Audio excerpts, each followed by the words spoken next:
38 years old, and I'm a failure. A hollow laugh escapes, barely audible. I chase purpose, the thing, relentlessly. Books, gurus, self-help seminars, a whole damn library of shoulds, and what do I have to show for it? This gestures to a dimly lit, cluttered room, this empty shell. It's like Jung said, the shadow self doesn't just sleep, it screams from the unlived life. It's annoying emptiness that feels like a concrete block around your chest, isn't it? What if that relentless search for the perfect purpose was the biggest escape of all? What if your true calling is hidden, not in grand gestures, but in the quiet corners of your soul, the places you've been terrified to face? So, 38 years old, and the weight of should feels like a tombstone on my chest.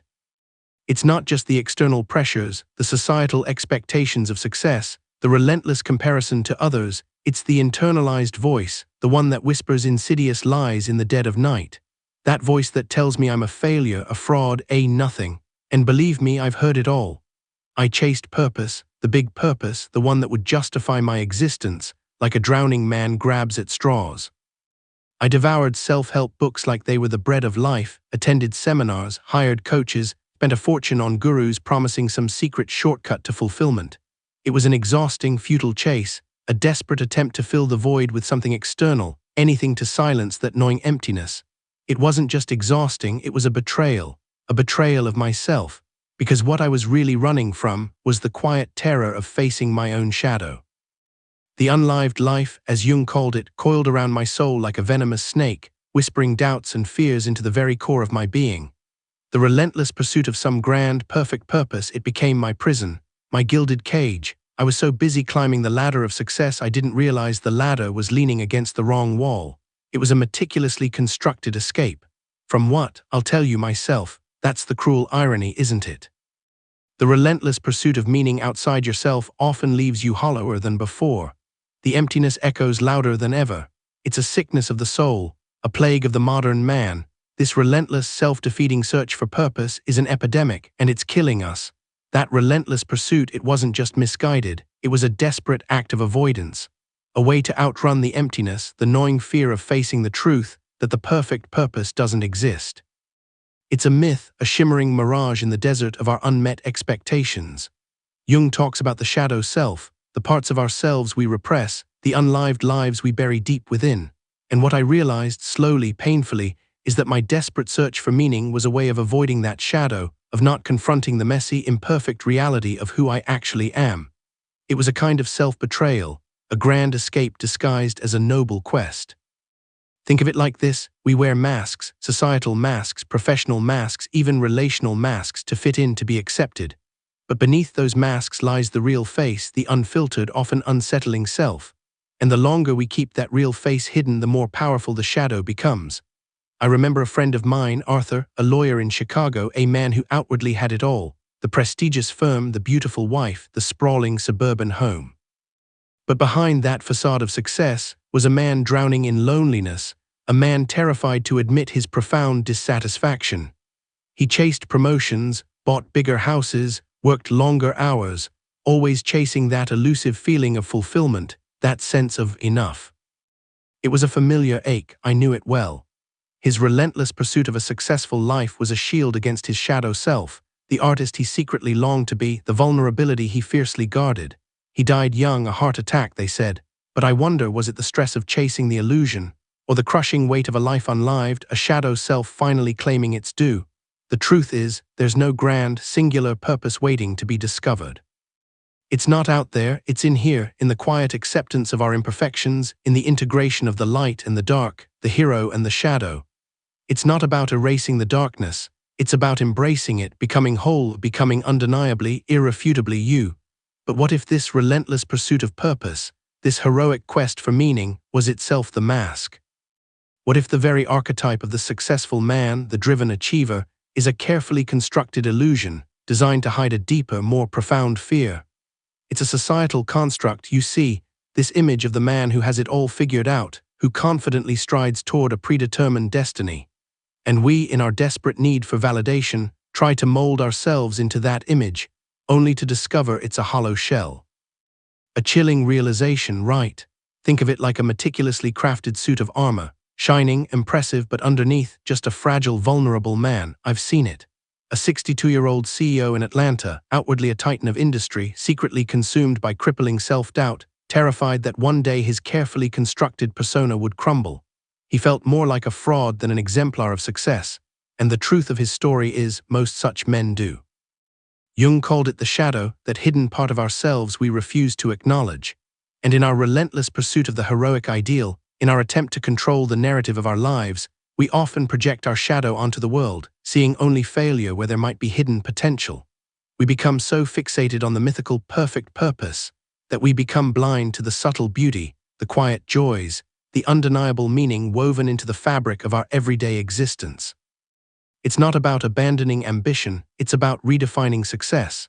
It's about letting go of this obsessive need to control the outcome, to mold ourselves into something we are not.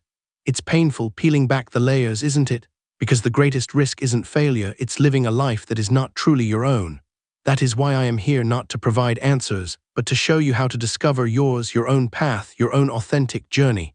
What happens next? You find out by accepting the unknown. It's about embracing the messy, imperfect truth of who you are, not what you should be. So the hero's journey, the relentless quest, it all feels rather hollow now, doesn't it? Like chasing a mirage in the desert, always just out of reach. And the thirst, the unending thirst for validation, it only deepens the cracks in the parched earth of your soul. Jung called it the shadow self, the unlived life, the repressed desires, the buried potential that screams for recognition. It's not a monster lurking in the darkness, it's a part of you yearning to be integrated into the whole. Think of it like a river, a powerful current flowing underground, diverted, channeled, forced into narrow, artificial banks. That's the life lived outside of your own authentic rhythm, a life built on should instead of is. And believe me, I know the suffocating pressure of that should. He achieved the American dream, the spacious house, the successful practice, the financial security, and yet he felt empty, like a beautiful but vacant building echoing with the silence of unlived life. He built a magnificent structure on a cracked foundation, a foundation of suppressed emotions, unacknowledged desires, a deep-seated fear of vulnerability. He hadn't dared to face his shadow, and in the absence of that integration, the structure, for all its external splendor, was hollow. It wasn't just hollow, it was unsustainable, and the cracks are beginning to show. This isn't about abandoning ambition, it's about redefining it. It's not about rejecting success, it's about reclaiming it on your own terms. The pursuit of purpose, when divorced from the integration of the shadow self, becomes a form of self-betrayal, a way of avoiding the messy, complicated reality of who you are. It's a projection, an attempt to create an idealized self, a hero figure that masks the vulnerability, the fear, the imperfections that make you uniquely you. The fear isn't the shadow itself, it's the terror of acknowledging it, of confronting the parts of yourself you'd rather ignore. It's a painful process, I know, but the alternative is far worse. The path to wholeness is not a smooth ascent, but a sometimes brutal integration of all that you are, both light and shadow, hero and anti-hero. It's the acceptance of the whole, not just the curated highlights. What Arthur discovered, after a series of profound losses and an almost fatal heart attack, is that true fulfillment isn't found in external achievements, but in the courageous act of facing the darkness, embracing it, understanding it, integrating it. He didn't abandon his career, but he redefined it. He began to incorporate his newfound sense of self, his shadow self, into his work, creating spaces that were not only aesthetically pleasing but also emotionally resonant, spaces that reflected the complexity of the human experience. The change wasn't dramatic, it was subtle, a quiet shift in perspective that radiated outward, transforming his life and the lives of those around him. This quiet shift is the beginning of authentic power. It's a power that stems not from control but from acceptance.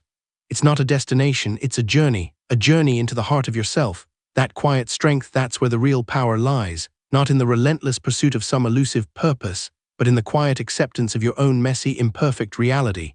Think of it like this: the river doesn't fight the current, it flows with it. And in that flow, in that surrender, there's a kind of wild, untamed beauty.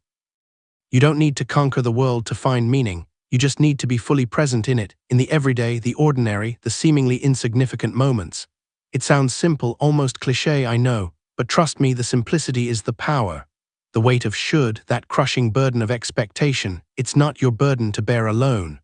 Society, with its relentless narratives of success, has constructed a prison around the male soul. A cage built on comparison, competition, and the desperate need for validation. But you're not broken, you were never broken, you were simply never taught the truth. The truth is, there is no singular purpose written in the stars. There's no preordained path laid out for you. There's only you, your unique experiences, your own inherent worth. A long pause, the silence hangs heavy. This isn't about self-help platitudes, about finding some quick fix or magic bullet. It's about something far deeper, far more profound. It's about looking into the abyss, that dark, shadowed space within, and finding not terror but understanding. It's about acknowledging the wounds, the betrayals, the disappointments, and embracing them as part of your story. Not as things to be overcome, but as experiences that have shaped you, formed you, given you the very essence of who you are. You can stay asleep, lulled by the comforting lies of the shoulds, the expectations, the comparisons, the desperate chase for external validation. Or you can awaken. You can choose to step out of the shadows and into the sun. You can choose to live a life that's not defined by some grand, illusory purpose, but by the small, quiet acts of presence, connection, and love. You can choose to embrace the complexities, the contradictions, the very essence of what it means to be human. And in that choice, in that courageous acceptance of your own truth, you'll find a power far greater than anything you ever imagined. It's a power that comes not from conquering your fears, but from integrating them, from making peace with the shadows that haunt you. The gnawing emptiness, that concrete block around your chest, it's not a sign of failure, it's a call to wholeness. It's a testament to your capacity for depth, for connection, for a love that transcends the superficial.